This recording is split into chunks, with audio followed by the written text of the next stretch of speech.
നമസ്കാരം. Raf talk ഫുട്ബോളിലേക്ക് അവർക്കും സ്വാഗതം. കഴിഞ്ഞ 2 സീസണുകളിലും റൗണ്ട് ഓഫ് 16-ൽ വീണുപോയതാണ് യുവേഫ ചാമ്പ്യൻസ് ലീഗിൽ PSG. വലിയ പ്രശ്നങ്ങൾ അതിനെ തുടർന്നുണ്ടായിരുന്നു. എല്ലാവർക്കും ഓർമ്മയുണ്ടാകും. താരങ്ങളെ കോയി വിളിക്കുന്നതടക്കമുള്ള സംഭവങ്ങൾ ഉണ്ടായി. എന്നാൽ ഇപ്പോൾ ഈ സീസണിൽ കാര്യങ്ങൾ മാറുകയാണ്.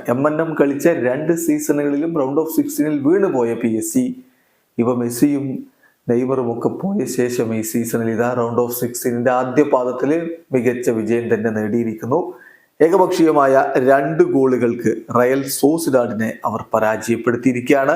PSG വേണ്ടി കിലിയൻ എംബാപ്പയും ബാർക്കോലയുമാണ് ഗോളുകൾ കണ്ടെത്തിയത്.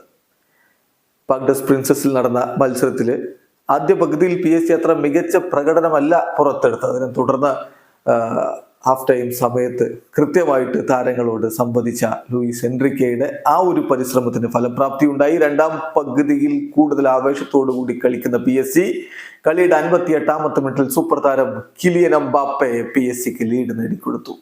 തുടർന്ന് 70-ാമത്തെ മിനിറ്റിൽ ബർക്കോള കൂടി ഗോളടിച്ചപ്പോൾ ഏകപക്ഷീയമായ 2 ഗോളുകളുടെ വിജയമാണ് PSG സ്വന്തമാക്കിയിരിക്കുന്നത്. ഏതായാലും റയൽ സോസിഡാഡിന് ഒരു ഓൺ ടാർഗറ്റ് ഷോട്ട് പോലും ഉതിർക്കാൻ കഴിഞ്ഞില്ല എന്ന കാര്യം കൂടി ശ്രദ്ധിക്കേണ്ടതുണ്ട്.